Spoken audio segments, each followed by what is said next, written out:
The BBC recently revealed the brand new logo for Doctor Who for the coming era, except it's not exactly a brand new logo, it's a revamp of an old logo, the Diamond logo from the 70s.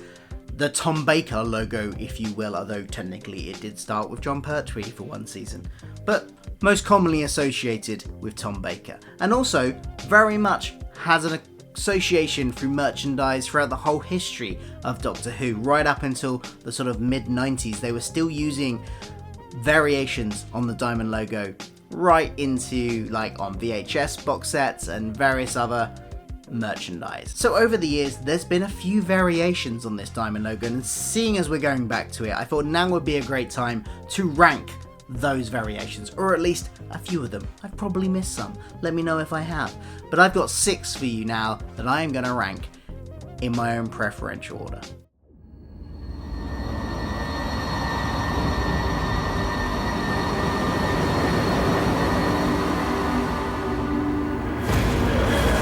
Hi, I'm Phil, welcome to my channel where I like to talk about all the geeky pop culture I like, including things like Star Trek, the MCU and Doctor Who, so if you like any of that stuff, do hit that like button, do hit that subscribe button for more content like that. Now, if you're a person that has seen my logo ranking video, you will know I'm not a massive fan of the Diamond logo. I know, I'm sorry. But some versions of it are better than others. And I've got 6 of them here, which I'm going to go through and rank 6 to 1, worst to best, in my opinion. Just my opinion, you might disagree with me. So at number 7, we've got Doctor Who Weekly. Now this is, it's a coloured logo. I'm not a massive fan of the ones with lots of colours because I think it looks too busy. And also, the reason why this one is above the one above it on the list, which is also a Doctor Who magazine, it is Doctor Who magazine as opposed to Doctor Who Weekly, which is coming next. Spoilers. It's because of the curved writing at the bottom. Mirrors the Doctor at the top, sure, but I just think it looks neater to have sort of straight writing at the bottom, if that makes sense. That and the fact that there's just too many colours in this, I'm not a massive fan. So number 6 is of course Doctor Who magazine, which came out monthly once it went to monthly, and what they did here was basically the same, but they reduced the colours a bit. It's just a yellow background, which makes it look a little less busy, and also they've just had a straight banner at the bottom rather than a curved one, and those are 2 changes that I quite like. So that's why these 2 are kind of a little bit interchangeable, but the Doctor Who magazine just trumps the Doctor Who Weekly for me. In 5th place, probably the most well-known outside of the actual credits for the TV show itself, because this is the logo that was on all the box sets, it was on the VHSs, it was on loads of merchandise all of the time, and it's the very colourful kind of red, orange and blue logo version of the Diamond logo. And I just think it's too busy. I think it's too many colours. I think the pattern plus the colours plus it having a background to the text, which I'm not a fan of anyway, although that's with all of these, I just think it's just a bit too much, and I'm much more simpler colour palettes for this Diamond logo, where they all sort of share variations on the same sort of colour. However, I'm going to put slightly above it a variation on this coloured version, the 30th anniversary logo, and I think what really improves it slightly is the fact that that bottom bit of the diamond is cut off, and you've got this banner instead, which tells you, 30th anniversary, 1963 to 1993, and it just makes it, I don't know, just kind of improves it, because you've got that kind of intricate pattern at the bottom of the diamond, which this gets rid of, and I think that makes it look a little less busy and therefore a little bit better. This one did appear on some VHS box sets. It appeared on some audio drama box sets from the early 90s, before Big Finish started making the audio dramas, and a few other things around that time as well, and I think it was just a slight up on the the more common multicoloured Diamond logo. In 3rd place is going to be the Missing Adventures logo from the books, from the Virgin Missing Adventures series. This was, in a way, a very simplified version of the Doctor Who Diamond logo.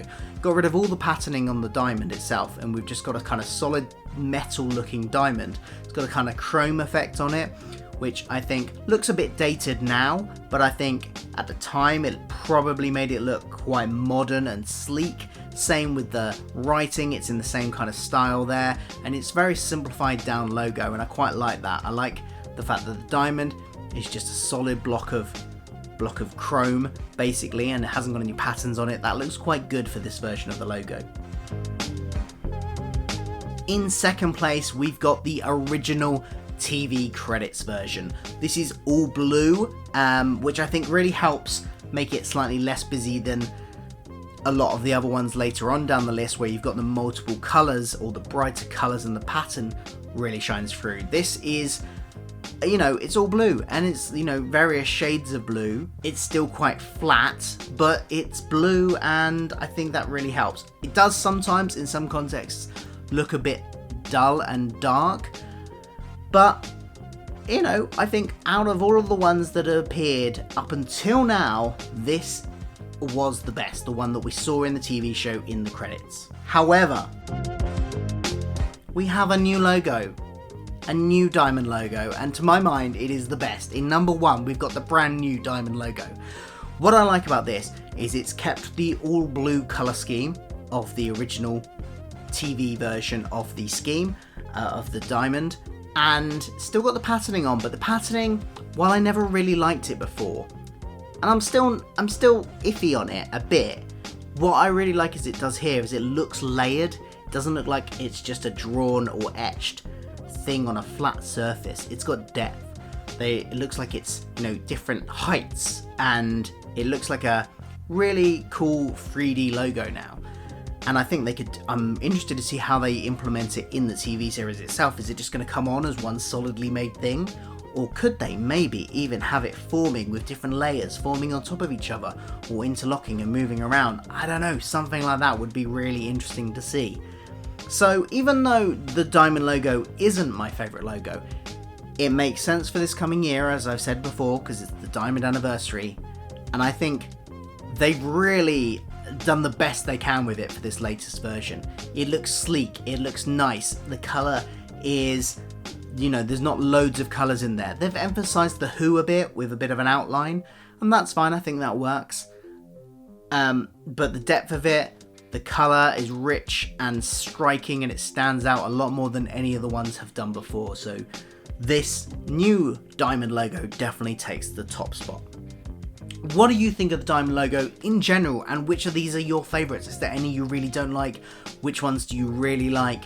What would be your top? What would be your bottom? Let me know in the comments down below. And I'll see you for more Doctor Who videos soon as we carry on talking about the forthcoming exciting new era of Doctor Who with Russell T Davies, David Tennant initially, and then Ncuti Gatwa. Lots of exciting things to come, so don't forget to like, share, subscribe, hit that subscribe button and the bell and all those buttons down there somewhere. Do all that, I'd really appreciate it. Thanks a lot. See you soon. Goodbye.